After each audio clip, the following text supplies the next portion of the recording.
Hace unos meses hablaba de este mismo tema y lo relacionaba también con lo mismo, con masonería. Y no voy a decir nada distinto que aquello, solo que lo voy a decir aquí, y quizá con algún añadido, porque en estos meses han ocurrido cosas también en mi carrera, profesionalmente hablando, ya como escritor, ¿no? Este será el tercer libro que aparece y es sobre el tema de masonería.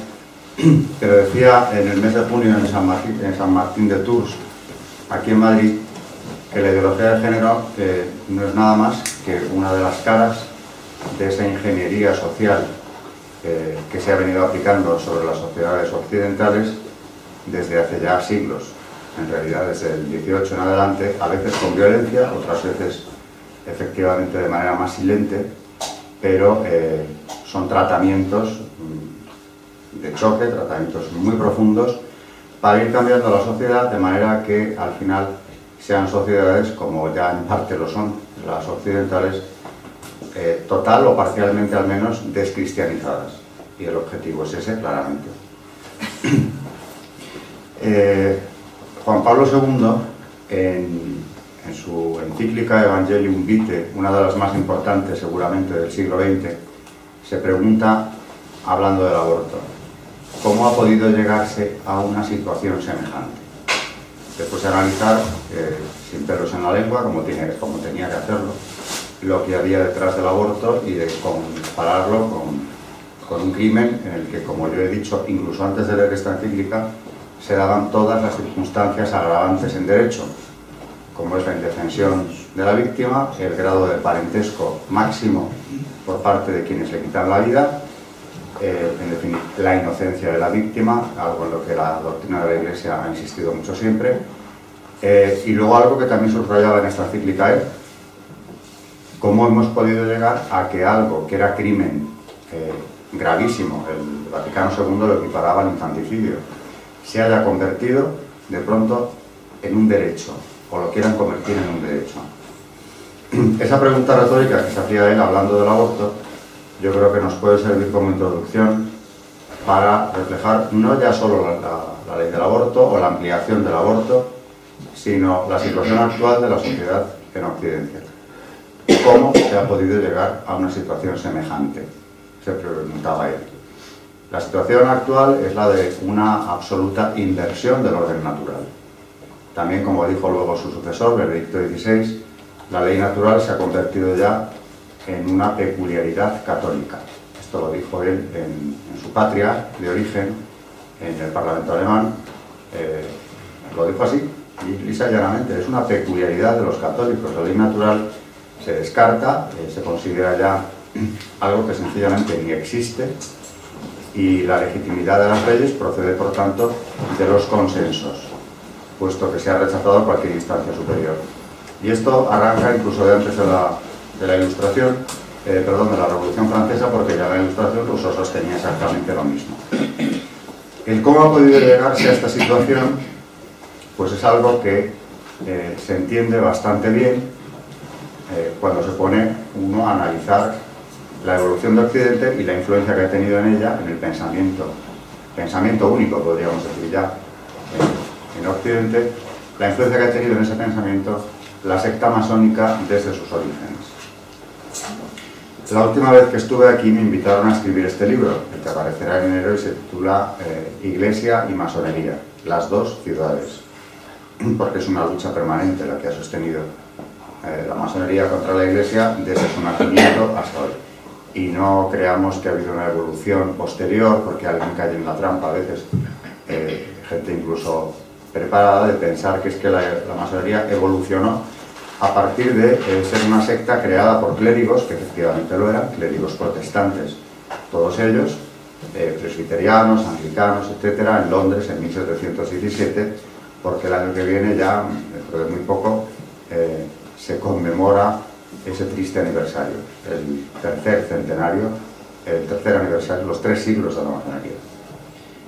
Aquellos clérigos protestantes no es que practicaran un sincretismo cristiano, digamos, no era un ponerse de acuerdo por aquello de que no todos eran de la misma confesión religiosa o de la misma iglesia reformada,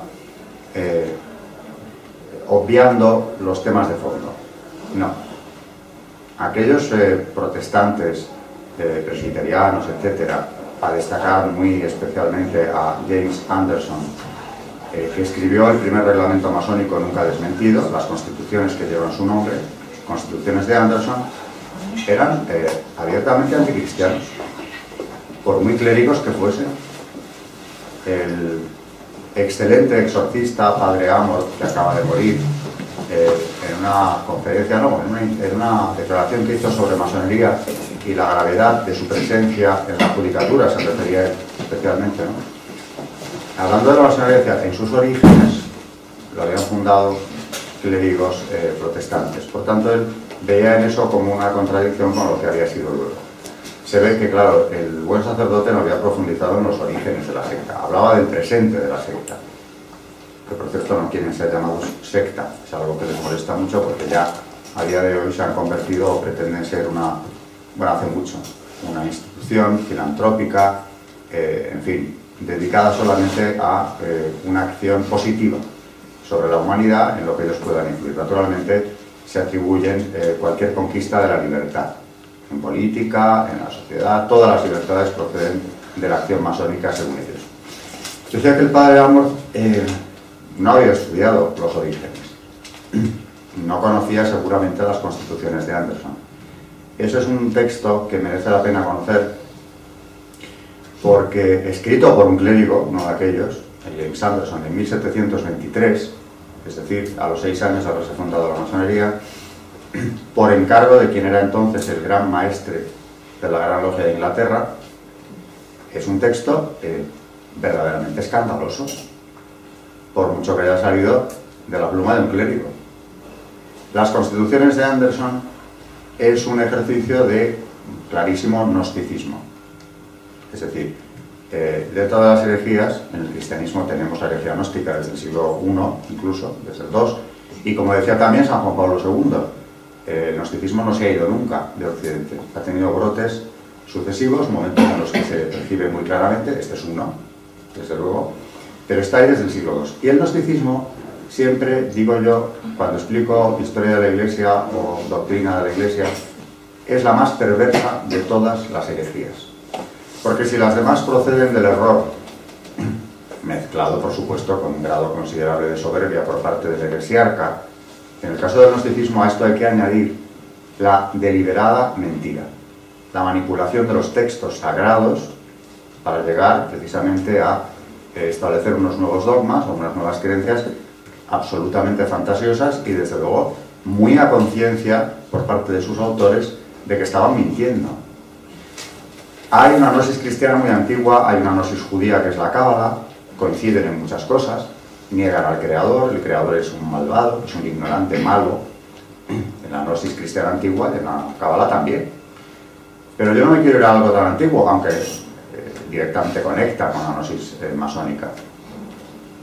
Las constituciones de Anderson, digo, no hay más que cogerlas y ver lo que es esto.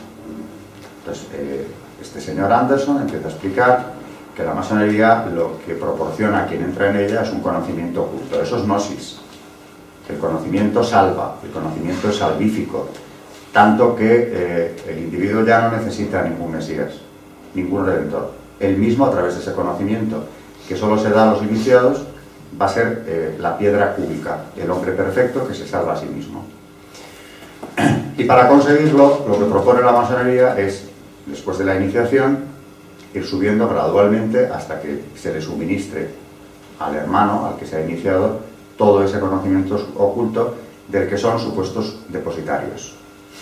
Todas las gnosis han sostenido que esto se ha transmitido por grupos de iniciados, algunos afines a Cristo, en la gnosis cristiana eran un grupo de elegidos, a los que nada menos que Cristo les dio una revelación diferente a la del Evangelio.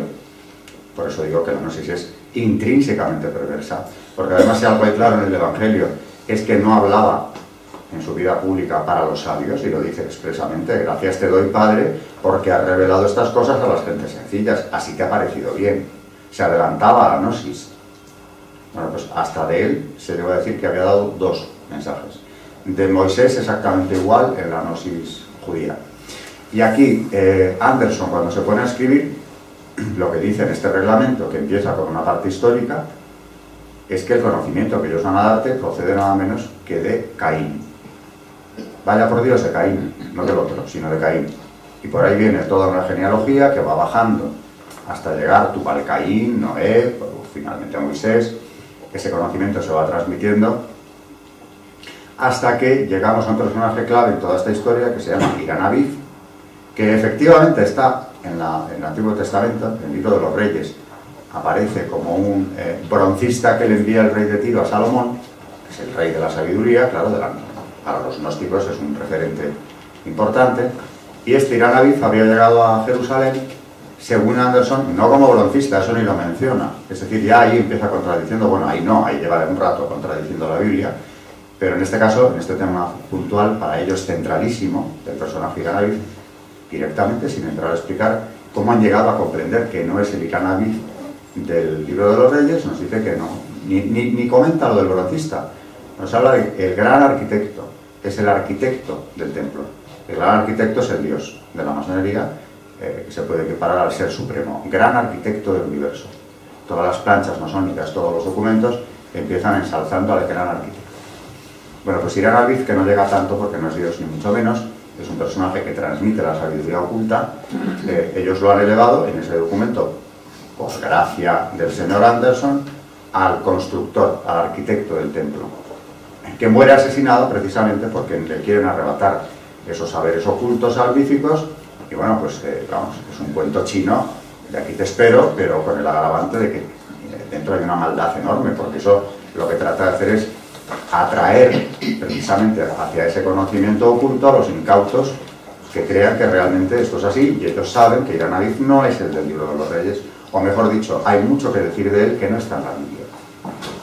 Y seguimos bajando pues hasta que al final, en ese texto, por muy cristianos que fuesen aquellos clérigos, a Cristo no se le menciona una sola vez, jamás, y lo que se acaba haciendo es una gnosis antropocéntrica, porque lo que propone la masonería es un crecimiento de la persona, una adoración del hombre realmente, que nos lleva en buena parte a la situación actual. Ingeniería social, digo, la masonería ha hecho de distintas formas y lo ha hecho siempre.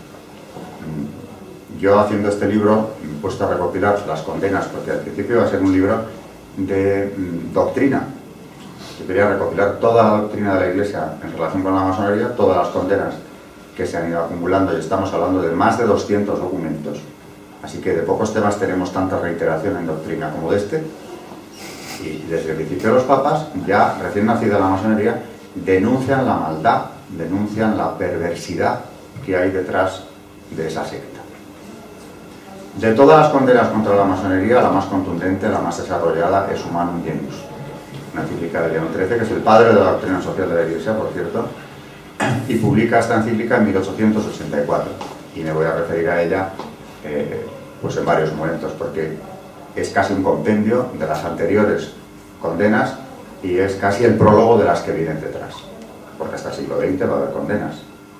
No tengo tiempo aquí de meterme en todo esto, porque yo, en este libro de más de 200 páginas, la doctrina va en paralelo con la historia de la masonería y de Europa de paso, ¿no?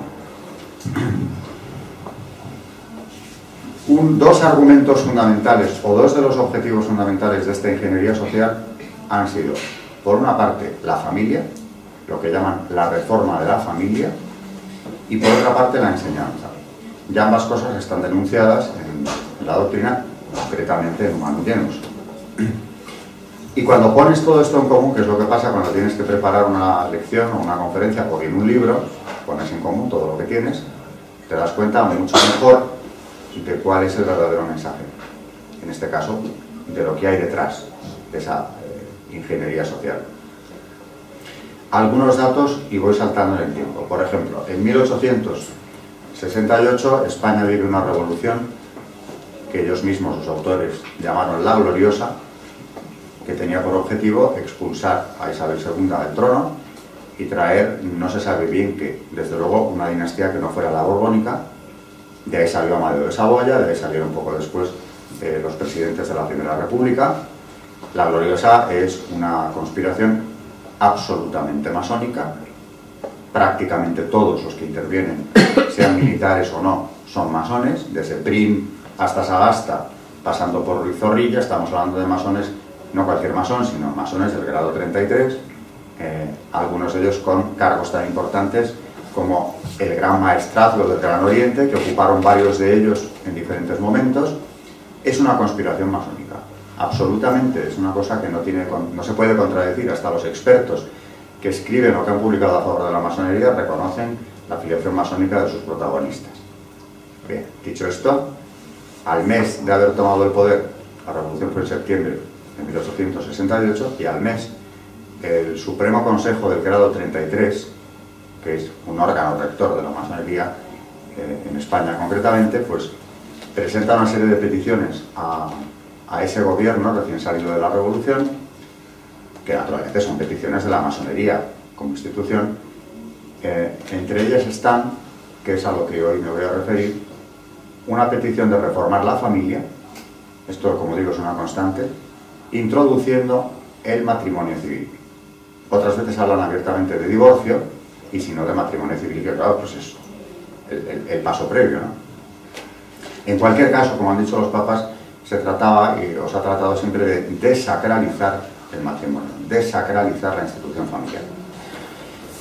Piden el matrimonio civil y piden, por supuesto, una enseñanza laica. Esto también es recurrente en todas las manifestaciones masónicas. Eso fue en 1868, la Gloriosa trajo una persecución religiosa nueva. Los hombres de la Gloriosa protagonizan dicha persecución, hay nuevamente exclaustraciones de órdenes, se prohíbe la enseñanza de la teología, ahora ya no se quedan solamente en perseguir curas y monjas, sino la teología tiene que quedar prohibida, y aquello iba en una deriva, pues evidentemente, de borrar el cristianismo en esos años. No pudo ser, porque todo esto acabó en el caos de la Primera República, con 3 guerras civiles juntas, y finalmente llegó la Restauración y puso fin a ese proceso. Aunque no creamos que por ello la masonería desaparece del escenario político. Lo que pasa es que está más contenida durante los años finales del siglo XIX, más contenida de lo que había estado antes, pero sigue haciendo la labor que puede cuando puede. Dando un salto en el tiempo y hablando ya del nieto de aquella reina destronada, que es Alfonso XIII, lo cuenta él personalmente.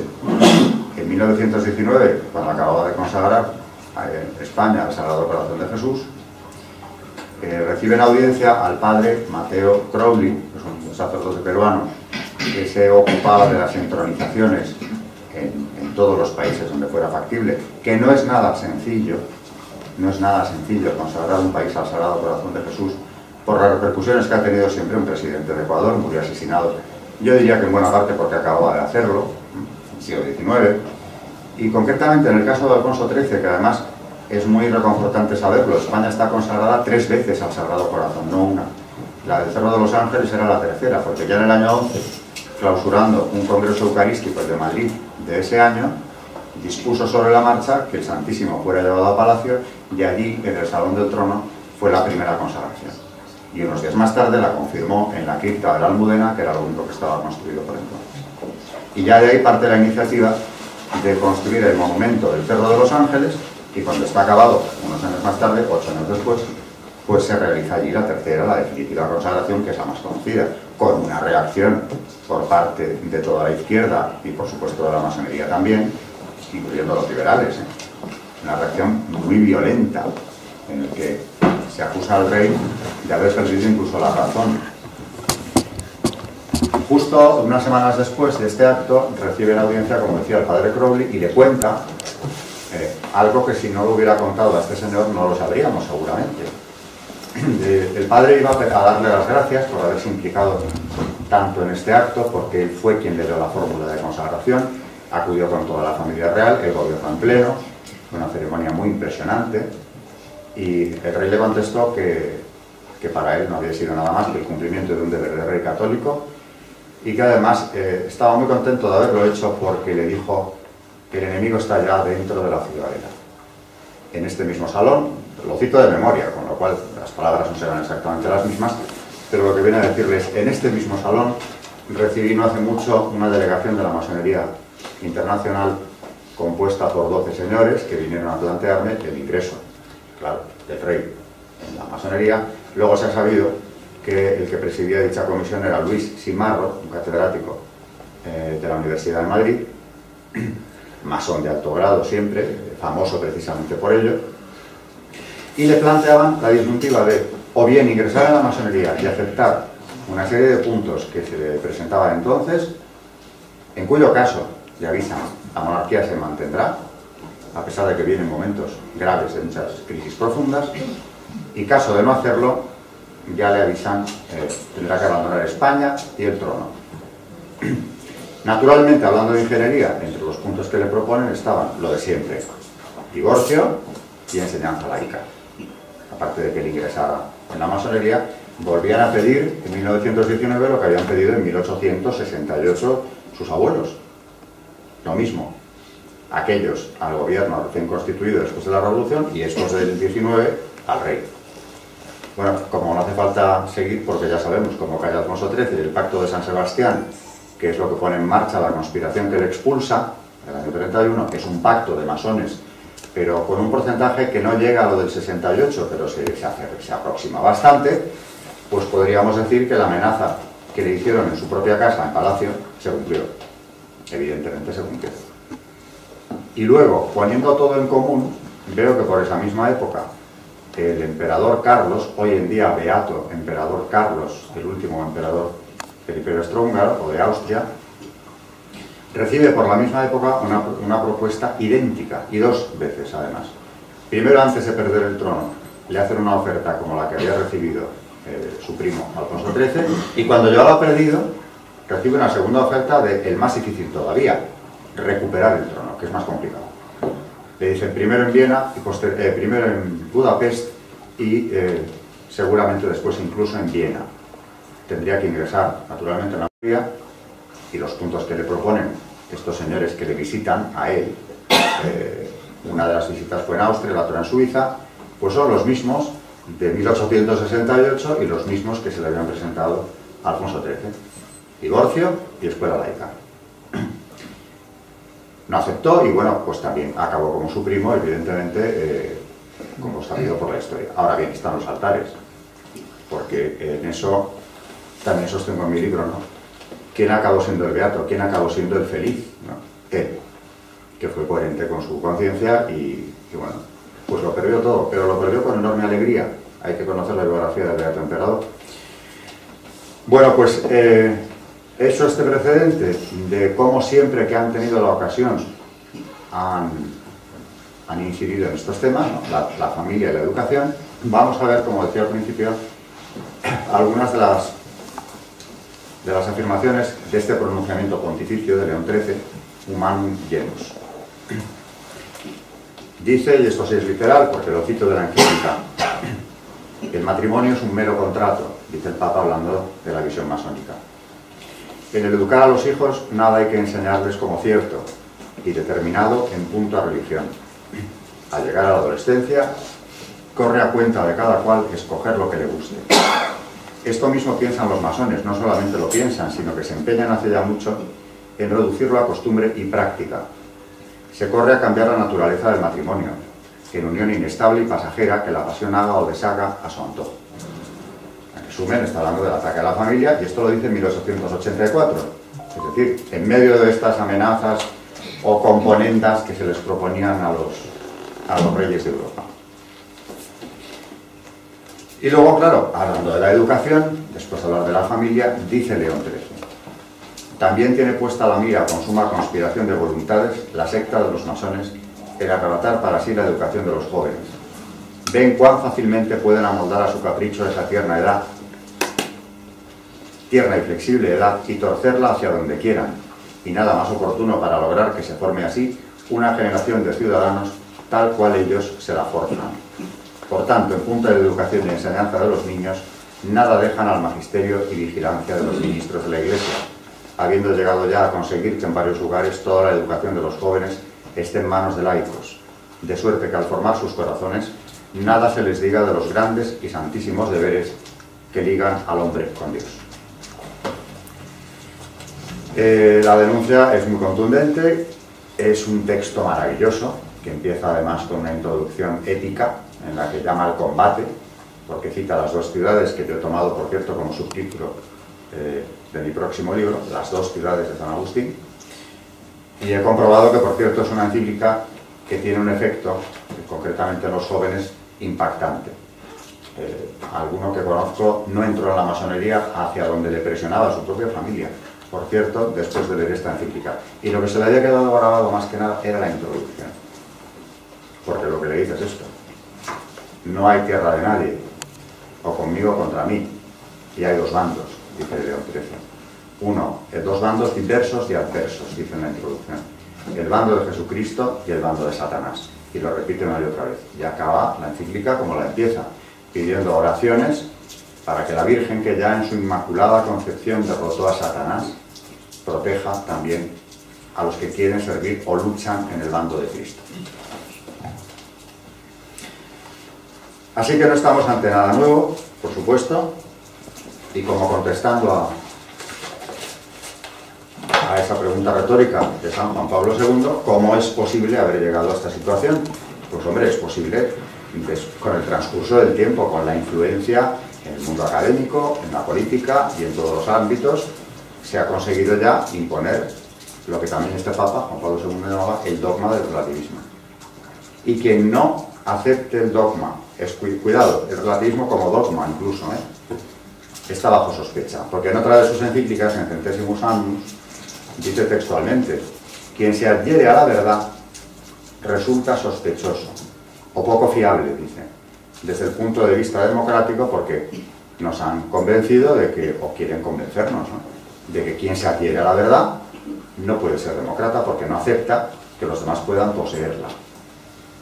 Es una argumentación verdaderamente también perversa y que denunció el mismo Papa. Me encuentro, al poner todo esto en común, también con que, por ejemplo, en el tema del aborto, al que dedico un capítulo entero, pues la masonería, naturalmente, en su día tuvo mucho que ver. Lo cuentan ellos. Por ejemplo, un masón arrepentido, Maurice Queye, un francés, que con su libro ha hecho un gran bien, ha hecho un gran servicio. Yo fui masón, se llama el libro.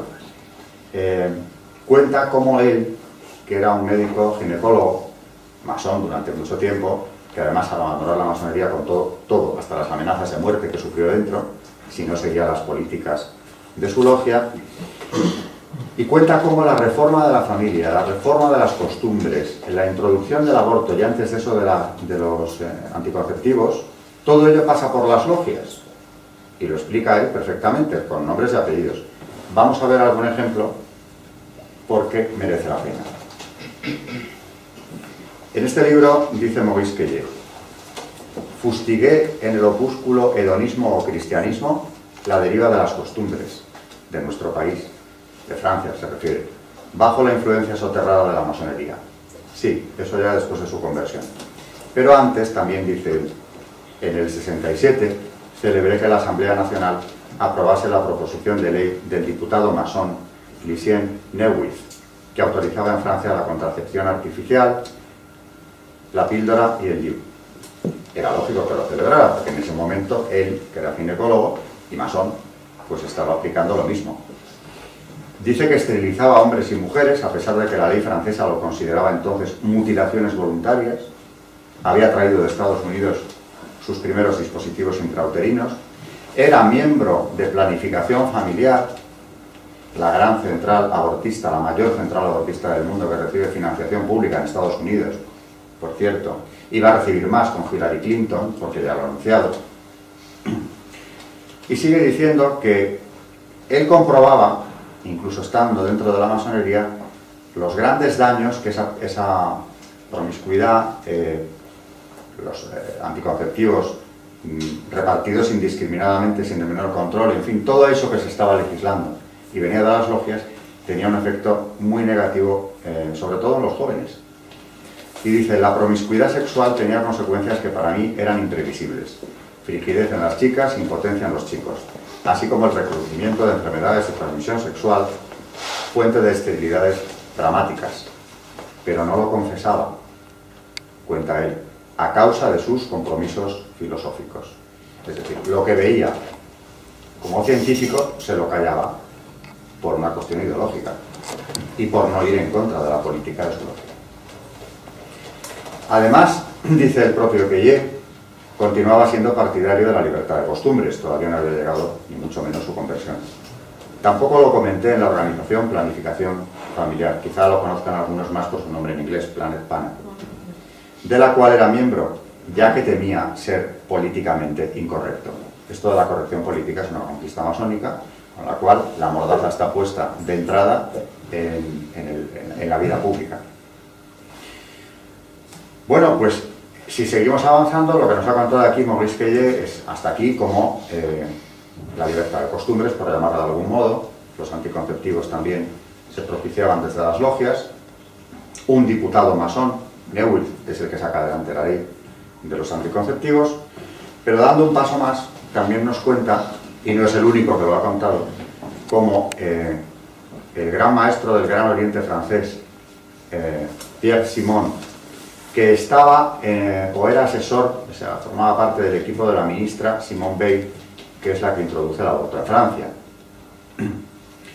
Este hombre lo ha contado él, porque Pierre Simon es un hombre muy desprejuiciado, que ha contado en un libro además todas estas experiencias personales, y ya haré algún comentario sobre él. Lo que pasa es que Maurice Queillet le cita, diciendo que cuidado, la ley del aborto, en la que él estaba muy cerca, fue algo en lo que él también influyó. Es más, llega a contarnos, eso no lo cuenta Queillet, pero sí lo cuenta el propio Pierre Simon, la ley del aborto se había planchado, es decir, se había discutido, se había elaborado en la propia logia de Pierre Simon, la Nueva Jerusalén de París.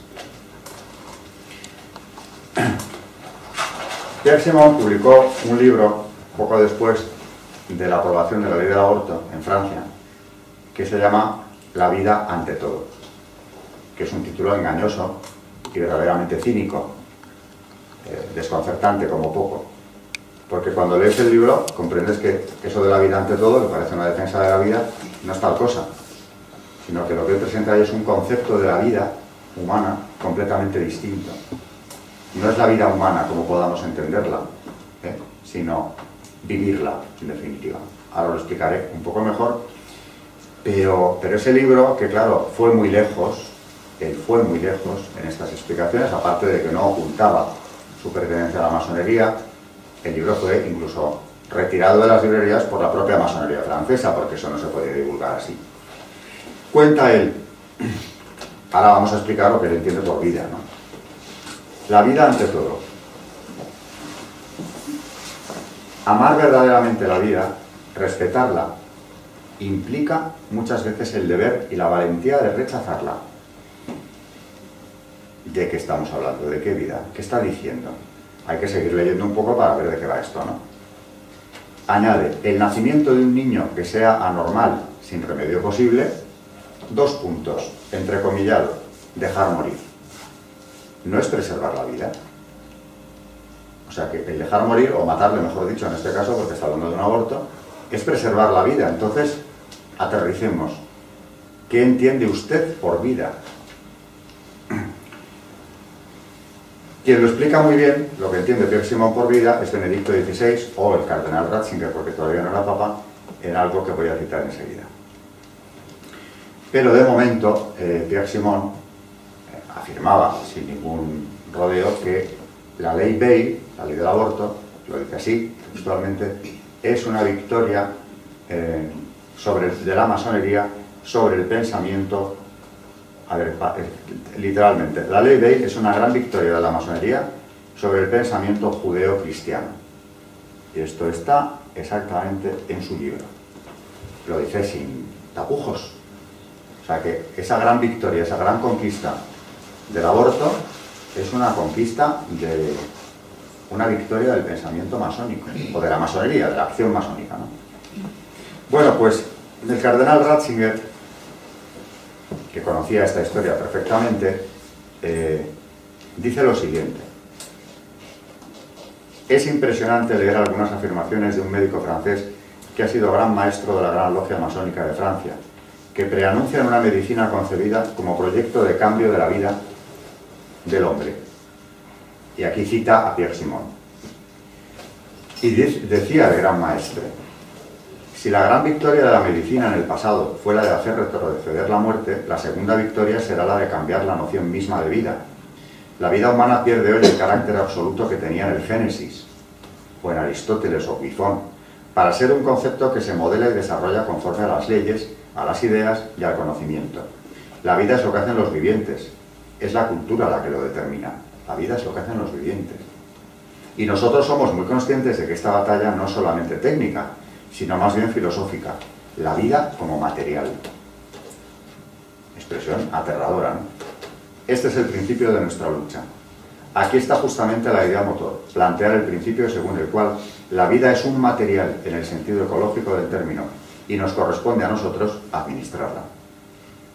Ciertamente, seguía el cardenal Ratzinger, cuando uno se da cuenta de que de este modo todo puede estar a merced del poder y del poder del más fuerte, entonces surge el miedo.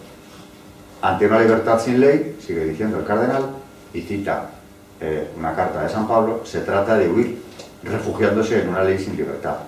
Es la otra oscilación diametralmente opuesta al péndulo de una libertad que ha perdido su nexo con la verdad. Se hablaba, o estaban hablando aquí del concepto de la vida. El propio máximo gobernante en su momento de la masonería francesa nos daba su visión, mientras que, por cierto, pregonaba lo que era una victoria, la ley del aborto, sobre el pensamiento judeo-cristiano. Esto ocurría en los años 70, y a partir de ahí la batalla por la vida no hace nada más que empezar. Se va ampliando la ley del aborto, va llegando a todas partes, en algunos países es una imposición. Yo recuerdo a Juan Pablo II aquí en Madrid diciendo que no debía permitirse, cuando todavía no estaba legalizado, la muerte del inocente. Naturalmente era una batalla perdida de antemano, dadas las nuevas personalidades que iban a regir los destinos de España. Pero Juan Pablo II no se dio por vencido y en los años 90, siendo ya, por supuesto, Papa desde hacía tiempo, emprende una campaña en defensa de la vida y en contra, literalmente, de la masonería. Las cumbres de Pekín y antes de esa la del Cairo, del año 93-94, que eran supuestamente para hablar de mujer, medio ambiente, población, todo esto como si se fueran a defender derechos humanos, que era todo lo contrario. Y esas cumbres, la primera, la del Cairo, la definición de los nuevos derechos, como los llamaba la delegación americana, esos nuevos derechos eran precisamente la negación de los derechos humanos. Clinton, masón, por supuesto, y además perteneciente a las organizaciones pantalla de la masonería más poderosas, es decir, en plena línea con esta ideología masónica, podía haber dicho él lo mismo que había dicho Pierre Simon unos años atrás, estaba empeñado en que la cumbre del Cairo fuera la plataforma desde la cual se impusiera ya el aborto como derecho universal. Y Juan Pablo II replicaba en Roma, la vida es el derecho básico, es la plataforma de cualquier declaración de derechos. No estamos hablando ya de moral, sino de derechos humanos fundamentales. Si no se defiende la vida, todo lo demás es indefendible.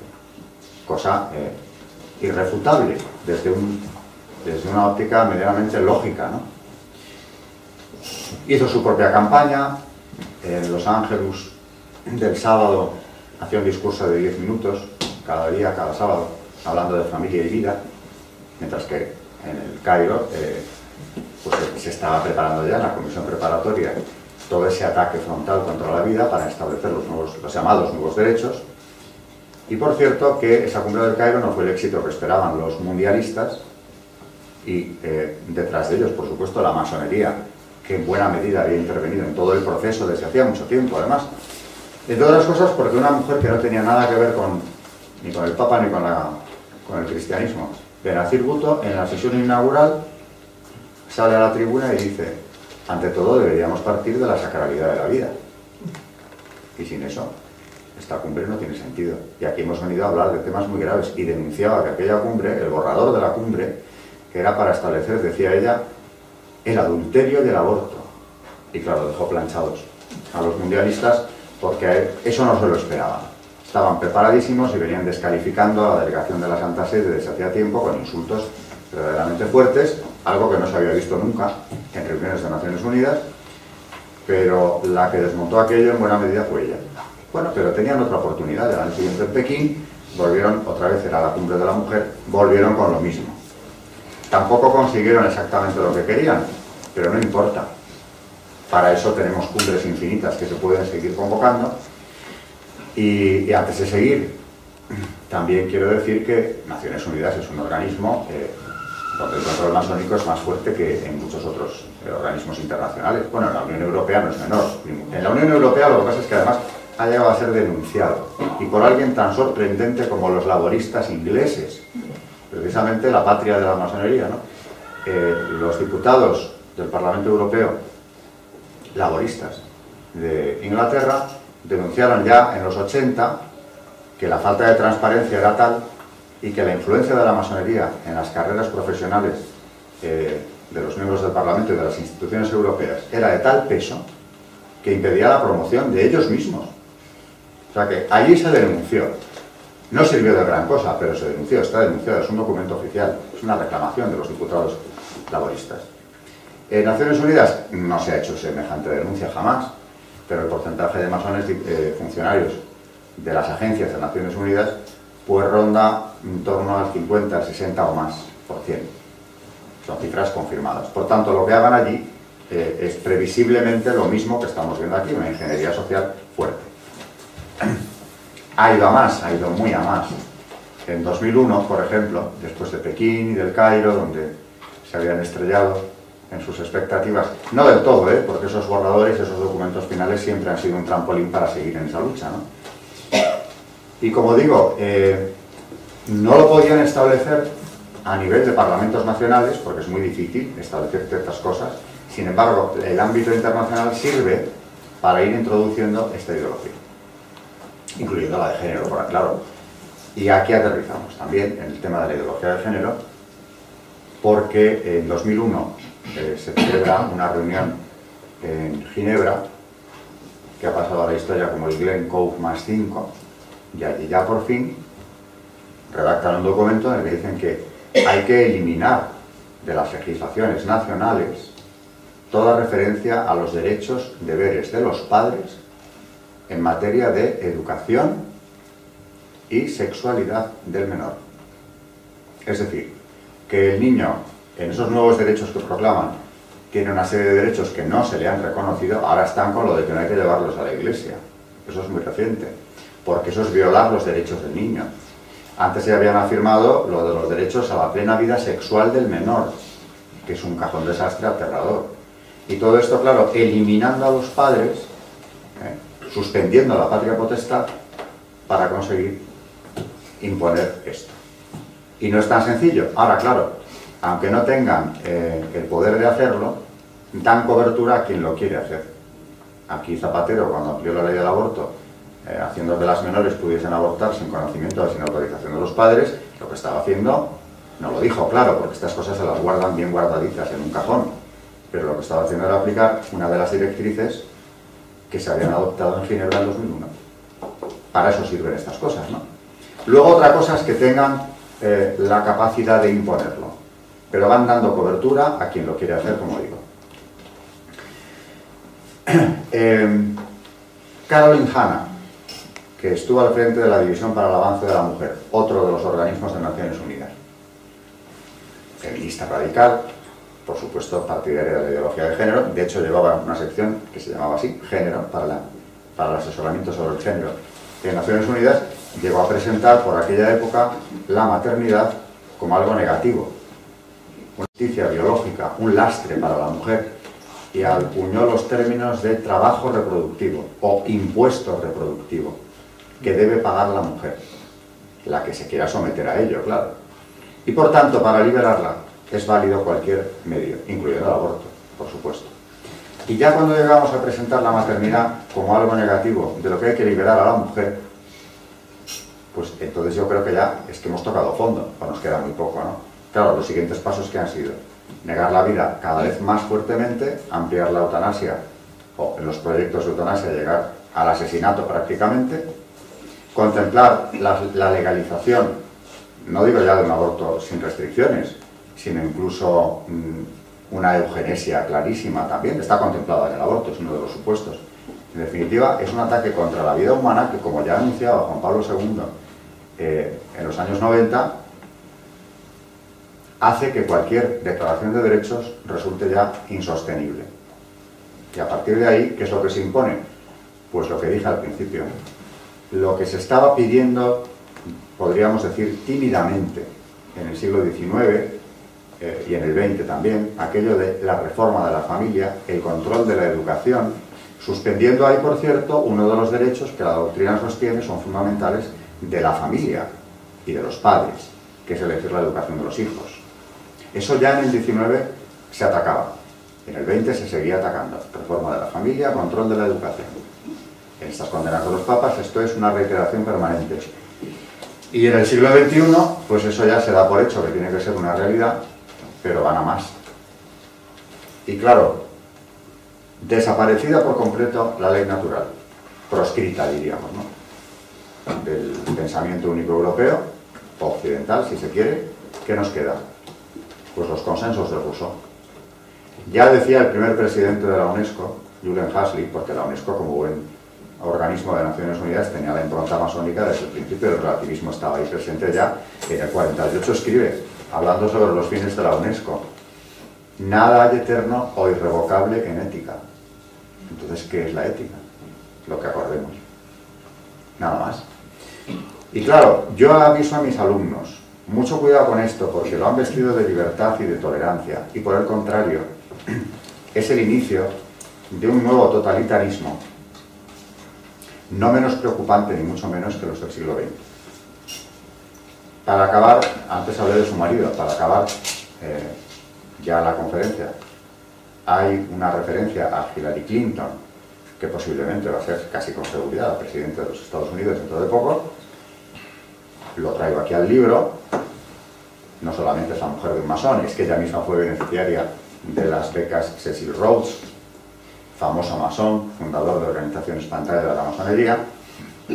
Ella, en 2015, en el mes de abril, en el Lincoln Center de Nueva York, en un discurso sobre feminismo, dijo lo siguiente. También lo cito de memoria, aunque en el libro está la frase exacta, pero no la quiero buscar porque os haría esperar, ¿no? Los gobiernos, viene a decir, tienen que utilizar coercitivamente su poder para redefinir los dogmas religiosos. Así que, cuidado con esto, porque estamos hablando de que la máxima autoridad política, quizá, a nivel mundial, o casi, porque desapareció de la Guerra Fría, quedó en los Estados Unidos como única superpotencia, y no es lo que era, pero es lo que es, de todas formas, está dispuesta a que los gobiernos redefinan los dogmas religiosos, es decir, que ellos establezcan, y no ninguna autoridad religiosa, lo que debemos creer o no. Y si eso no es un sistema totalitario, no sé entonces de qué totalitarismos podemos estar hablando. Totalitarismo se define como la invasión de la esfera privada, y la doctrina social de la Iglesia dice que son ilegítimos los regímenes que no busquen el bien común, y por el contrario, son legítimos los que lo hacen. Pero claro, partiendo de ¿qué? De los derechos fundamentales, y el de pensamiento y la libertad religiosa son derechos fundamentales. Bueno, pues cuando ya una señora que estaba camino de la Casa Blanca, en una conferencia en público, se atreve a decir esto, claro que no era la primera vez que hablaba de lo peligrosa que resultaba la Iglesia, por sus manifestaciones, e incluso apuntando a la posibilidad de silenciarla definitivamente. Pero cuando en 2015 dice esto, y esto ha dado la vuelta al mundo, porque claro, tampoco tanto, porque sus partidarios o los que colaboran con estas políticas es lo mismo que los acuerdos de Naciones Unidas, se guardan con cuidado, ¿no? Pero esto está dicho, se puede buscar, no es tan complicado. El discurso de Hillary Clinton en el Lincoln Center de Nueva York en abril de 2015 sobre el feminismo. Yo lo traigo aquí con la cita exacta de lo que dijo y las palabras exactas. De manera que al final, hablando de relativismo, de respeto a los demás, de tolerancia, que es una de las palabras mágicas, ¿no? Aquí se me ha olvidado hacer un comentario sobre un libro también del que hablo mucho en el mío, que es El secuestro del lenguaje, del filósofo López Quintás, Alfonso López Quintás, que tiene muy estudiado cómo se secuestra el lenguaje y cómo el discurso más perverso, vistiéndolo con las palabras clave, las que él llama palabras talismán, puede quedar muy bien, y lo contrario también. De manera que el lenguaje se ha secuestrado, y se ha secuestrado la conciencia, porque era necesario. Por ejemplo, necesario para ellos, pero la palabra homófobo, que es bastante reciente, no la conocíamos, a que no la conocíamos. Esa palabra surge porque sin esa palabra no se puede tipificar ese concepto. Una vez que la tenemos, tipificamos. Y como esa han ido surgiendo otras. Pero esa, por supuesto, es una creación en la que se ve cómo el lenguaje es necesariamente manipulado en esta estrategia para conseguir poner fuera del marco a quien no piense como ellos. De manera que los supuestos defensores de la libertad, la masonería se ha presentado como tal cosa siempre, ¿eh? Lo que quieren es que se callen los que no piensan igual que ellos. Y si es necesario, meterlos en la cárcel. Esto es lo que decía el obispo de Alcalá, que se encontró con 50 y tantas querellas poco después, Monseñor Juan Antonio Rey, en su carta pastoral llamaba las cosas por su nombre. Somos, lo dijo luego en una segunda carta pastoral, somos esclavos de la gobernanza transnacional. Estaba hablando también del aborto y de por qué el Partido Popular había retirado su proyecto de ley de aborto, de reforma, que no la iban a quitar, pero bueno, reformar la ley de aborto, etc. Somos esclavos de eso. La libertad está amenazada, como no lo había estado, no sé decir cuándo, pero desde luego nos tendríamos que remontar muchísimos años, muchísimas décadas, ¿no? Para decir, ¿cuándo ha habido una amenaza tan grave para las libertades en Occidente?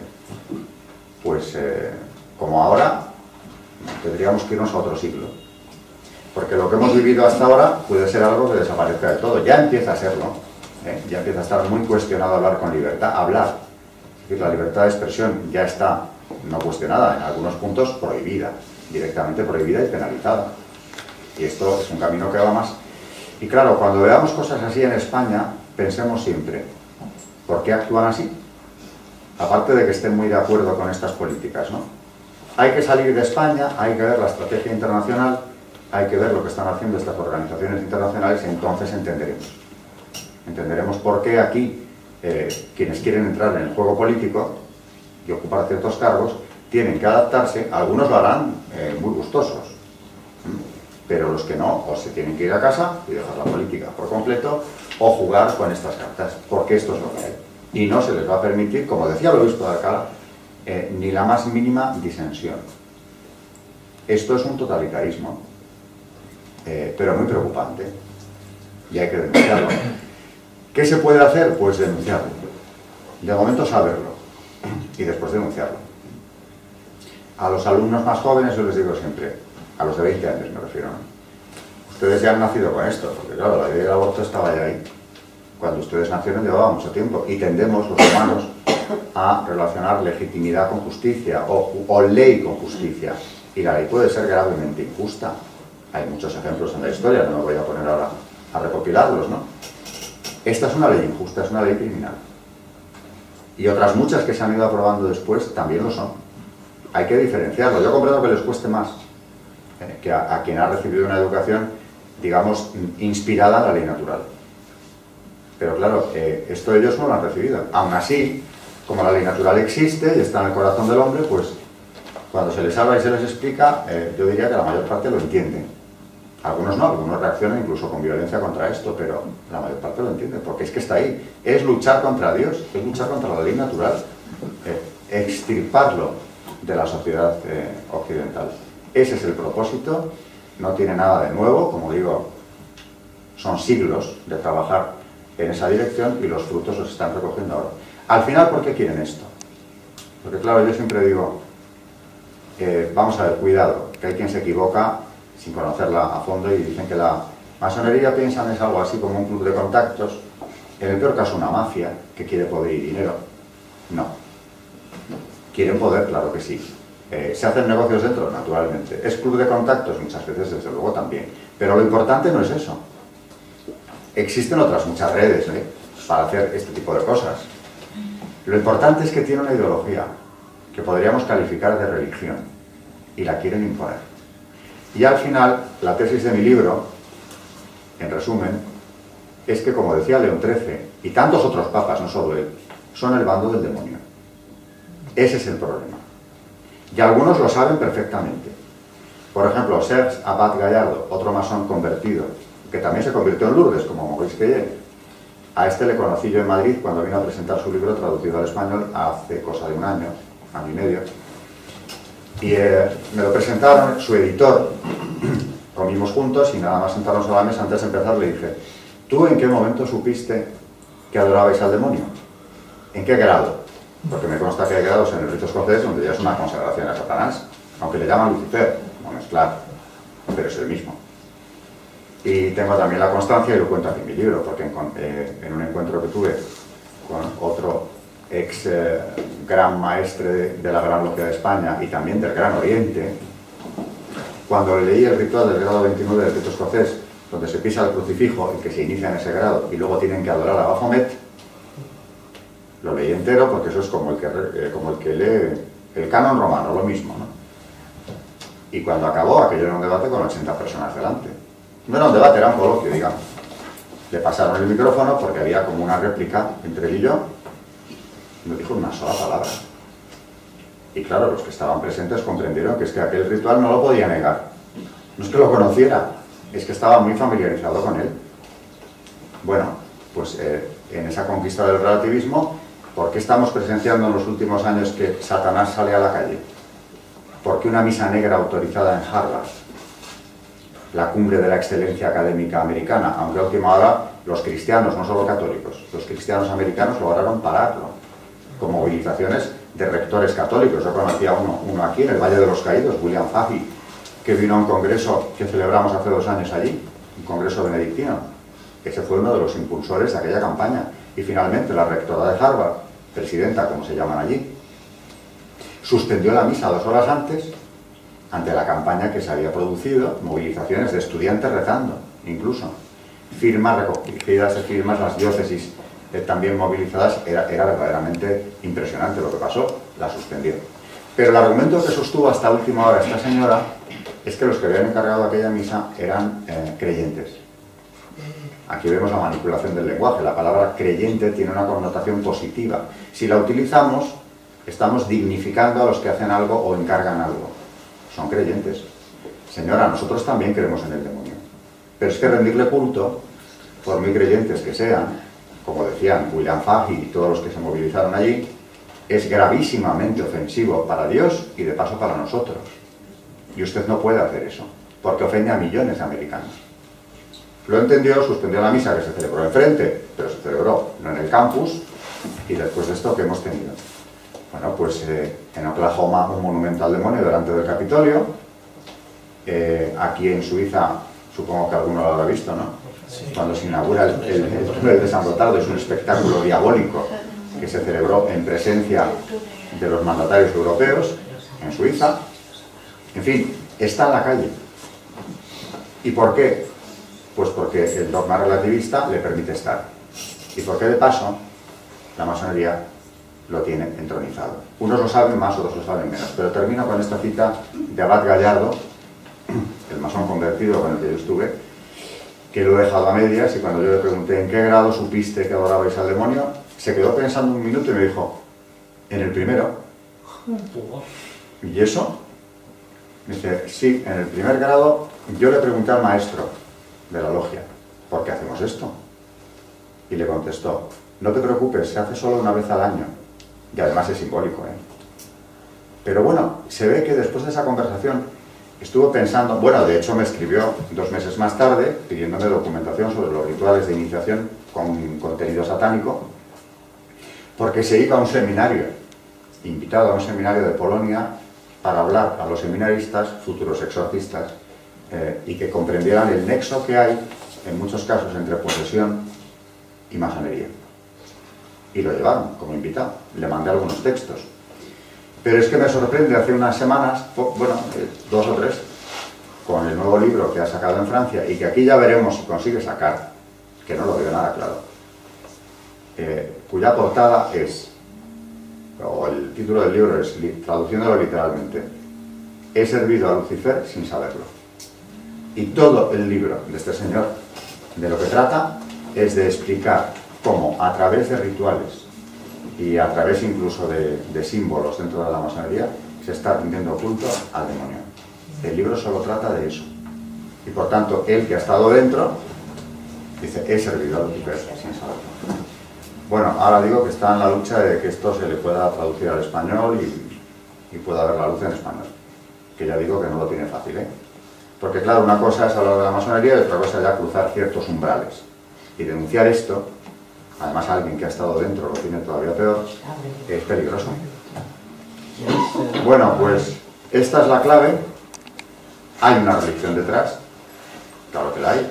Yo no digo que todo masón esté conscientemente adorando al demonio de manera sistemática. De hecho, esta excelente persona, que es Abad Gallardo, no lo hacía conscientemente, pero todo lo que le rodeaba, los rituales y símbolos que utilizaban, era un canto al demonio. Ahora lo ve claro, ahora lo cuenta, otros muchos lo ven claro y están muy cómodos haciendo eso, otros no, ni lo ven claro ni lo quieren hacer de forma tan expresa. Un caso que cito en mi libro es el del general Serrano. Cuando se estaba iniciando en el grado de caballero K2, le proponían en su logia que tenía que escupir el crucifijo y se negó. Y entonces lo cuenta un masón arrepentido, pero del siglo XIX, Mariano Tirado, al que yo cito mucho en mi libro, ¿no? Ante esto, los miembros del Areópago no sabían qué decisión tomar, porque claro, se les había sublevado y llevaba muchos grados dentro, pero era el regente de España. Entonces le dieron la vuelta a la situación y le contestaron poco después: no importa, no se preocupe, esto nosotros no pretendíamos que lo hiciera, era solo para probar su temple. Ha pasado satisfactoriamente la prueba y es usted caballero K2, porque era Serrano, claro. Lo cuenta Mariano Tirado Rojas, con cierto sentido del humor, pero con muchísimo detalle, ¿no? O sea que algunos de repente, sí que es cierto, y él había llegado a muchos grados, 30, pero no se había enfrentado a un ritual expresamente blasfemo. Y cuando se lo encontró de frente dijo, por aquí ya no paso. O sea que hay un juego ahí, una ambigüedad en las creencias y en este tipo de prácticas que hacen que algunos puedan, si quieren no darse mucha cuenta de lo que pasa, estar ahí cómodamente, o no implicarse tanto, o no subir tantos grados, pero al final, cuando aprietas las tuercas, esto salta. Yo digo que en aquella ocasión que tuve delante de ese gran maestre y le leí el ritual, que por aquí lo tengo también, ¿no? Aquel silencio, que duró, no puedo decir el tiempo, porque además cuando hay un silencio de ese tipo, con esa tensión, un minuto te puede parecer un siglo, pero ese silencio era de una elocuencia. No digo para mí, sino para todos los que estábamos allí. En fin, este es el secreto masónico. La ingeniería social al final está al servicio de una idea, está al servicio de un proyecto de descristianización absoluto de la sociedad. Han dado muchos pasos en esa dirección, pero todavía les quedan algunos, claro, y están en ello. Y este es el misterio, no hay más. Yo tiendo a simplificar siempre para que el mensaje sea lo más comprensible posible, pero más que esto no se puede simplificar. Es mucho más complejo, naturalmente está mucho más vestido, digamos, es mucho más artificioso todo ello, pero luego hay momentos en los que es muy crudo, y un ritual es un ritual, y hay que hacerlo así, y lo tienes que hacer así, y aquí y en Nueva York es el mismo. Y claro, cuando se publica, y cuando alguien que está dentro con responsabilidades tan altas no lo niega, es porque se practica, porque yo mismo le dije, lo digo aquí, cuando yo leía estas cosas pensaba de los expertos, pero esto será posible, con todo el respeto que me merecían, sobre todo algunos, ¿no? No estarán equivocados, no será algo que se practicó en alguna obediencia marginal, o quizá hace tiempo, pero ya no. No. Los que lo han publicado sabían perfectamente lo que era y que se hacía.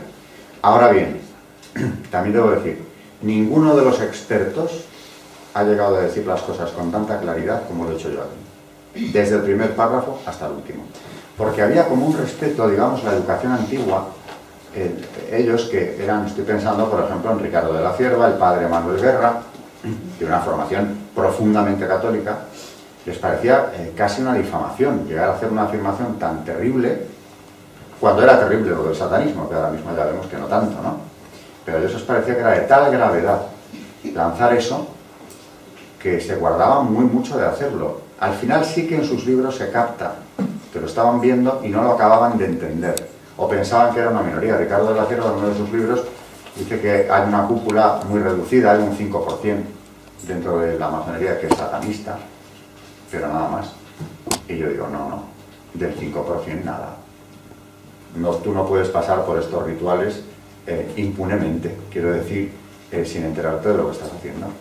Y si no eras satanista o no te haces satanista después de eso, bueno, vamos a ver, insisto, ellos tienen mucho cuidado en diferenciar Satanás de Lucifer, pero me da lo mismo, yo no lo tengo porque es la misma cosa. Si después de eso puedes seguir perteneciendo a esa asociación o a esa logia, es porque no te preocupa demasiado, o sea, temor de Dios no tienes, desde luego. Y no has tenido ningún problema en adorar nada menos que al ángel caído. Entonces, ¿a eso cómo se le puede llamar? Bueno, pues le podemos poner nombres, podemos llamarle Lucifer, el portador de la luz, etcétera. Pero tengo tantas referencias, incluso de masones o familiares suyos, que esto lo han visto con toda claridad, en su propia casa, ¿no? La adoración del demonio. Y al final comprendes que no estamos hablando de algo demencial, ni una visión que haya podido tener alguien muy personal, es una realidad. Y entonces se entiende todo, como no se va a entender la inversión del orden natural que es contra Dios. Es la rebelión del ángel caído. Todo lo que pueda venir se puede entender desde esa perspectiva. Y ya está.